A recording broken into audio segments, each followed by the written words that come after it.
Good morning, guys. We're all sparkly. A few people have commented on this. I've got a gash in my scalp. How did I do it? I had a fight with a fairground ride.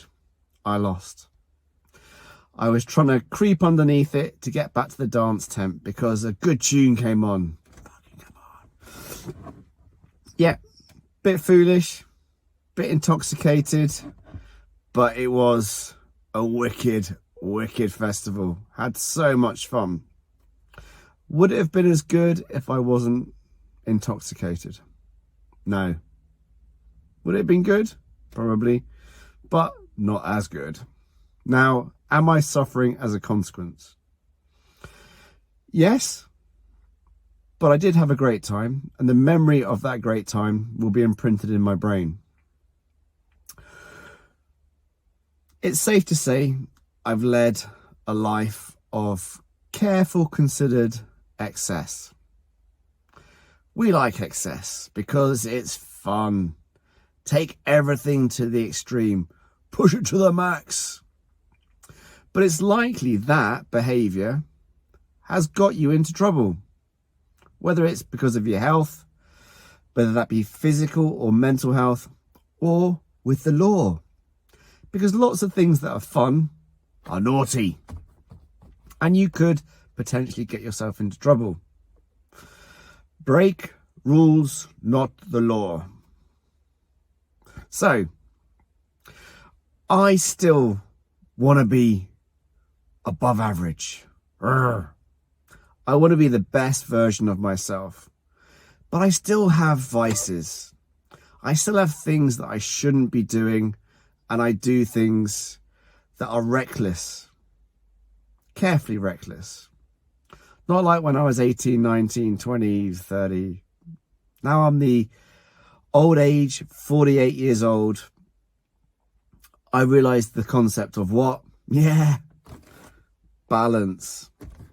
And anything that is really exciting and really fun is typically not very good for you. How disappointing. But as we say, earn your reward.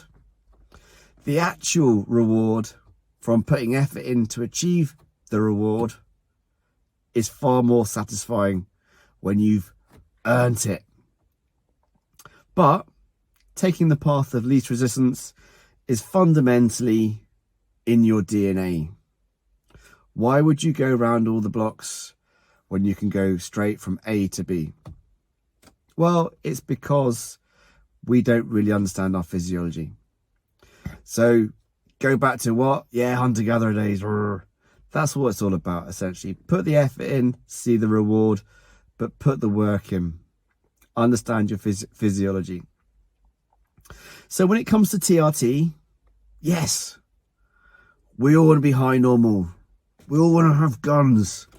We want to be a stallion in the bedroom. So when you go on TRT, why am I not all these things? Because you haven't put the work in. You can't undo 20 years of bad habits with 3 months of TRT.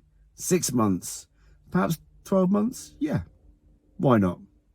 You can actually feel amazing after a very short amount of time, but don't expect it.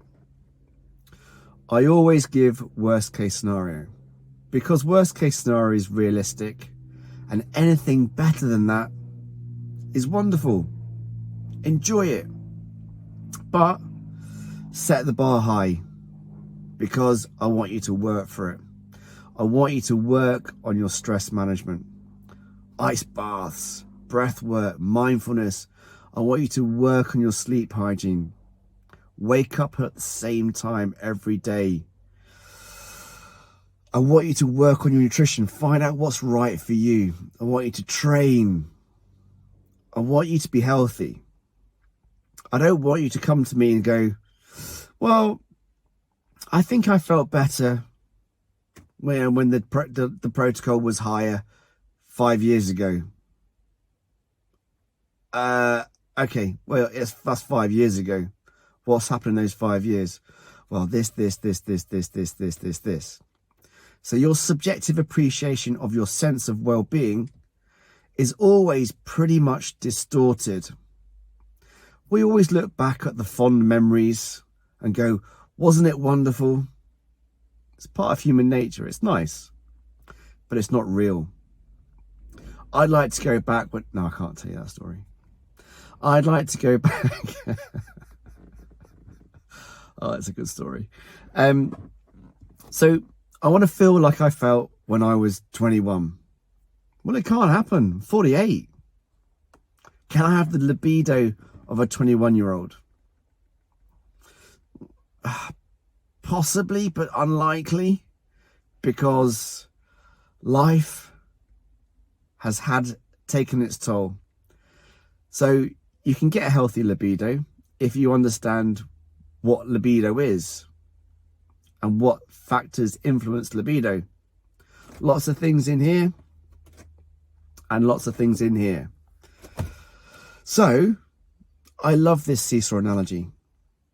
You've got your adrenaline, noradrenaline and cortisol on one side, and you've got your testosterone, estrogen and DHT in your parasympathetic nervous system on the other side. You want a high libido? Work on your parasympathetic nervous system, because I'm in control of your TRT. I don't want you too high. I don't want you too low. I don't want you too high because it's going to dysregulate your hematocrit, your lipid profile, your blood pressure. It's going to make you make bad choices because, as we said before, testosterone is involved in the decision-making part of your brain, the amygdala. So it makes you less risk adverse. And when you're a natural adult, you want to have a calm, considered response to everything that's placed inside you. This is fighting all the time. And if this is distorted as well, you're going to make bad choices. And you don't want to make bad choices because you're not 21 years old anymore. You've got responsibilities. And you need to look after those responsibilities. You've got a lot to lose. So with healthy testosterone levels, you should be cool, calm, and considered. So libido, incredibly complicated, but work on relaxation because erections are parasympathetic nervous system related. So my reptilian brain still wants to be high normal, but so many of my people say they feel great with low normal levels. So what are low normal levels? Well, most guys subjectively feel better with a free T between 0.5 and 0.85. But over the last couple of weeks, I've had a few guys with free testosterones of around 0.45. And before they look at their blood test results, they say, I feel amazing. Everything's working. This is good. Life is good. And they're looking at the numbers going, oh, should we raise your dose a little bit? And one guy even said to me, why? I feel great. I don't have any negative symptoms. I'm feeling positive. Libido's good. Erections are strong. Why do I need to increase the dose? And I was going, I don't know. Because my reptilian brain's going, more is better. You need to be a little bit higher than that to feel optimal. You don't. This is why you need to have careful titration of dose according to effect. This is why you need to not look at the numbers. You need to look at your subjective appreciation of your sense of well-being. Are you feeling positive and motivated in the morning to get up out of bed and earn your reward? Is your sleep good? Are you waking refreshed? Is your diet on point? Are you training regularly? Lots of guys walk into surgery and they say, I'm optimized, doc. And it's like some of my older patients, and they say, it's been like 12 months, 18 months. I go, what's changed? Well, I sorted my diet out. So we haven't changed your protocol. Your numbers were healthy, but we've had that kind of to and fro. Should we up the dose, lower the dose? I'm too high, I'm too low. I think I need to be where I need to be. This is why you said 0.5, 0.85. And the difference often is something that you do. And normally it's diet. Normally it's cutting out the booze. If everything's in line, it's normally sleep. Because if you're not stressed, your nutrition's on point, you're training, and you're still feeling rubbish, it's likely that actually the time when you're asleep is what's negatively impacting your overall health. This is why we place so much emphasis on everything, on all the things I talk about in all these videos, not just the protocol. We obviously want your numbers to be healthy, in a healthy range, because the benefits of TRT are immense, not only on mental health, but physical health. Your muscles, yeah, your muscles. Your recovery from gym, your sex, libido, but red blood cells, bone strength. Testosterone, the anabolic hormone, is necessary for optimal physiology, how your body functions. What we don't want to do is concentrate too much on the numbers. This is why a holistic approach is necessary. This is why I like my guys not to look at the numbers before they speak to me. And then we can make a considered decision as into what is best for you, the individual. So then I can go, the rest is up to you, buddy. Go what? Earn your reward.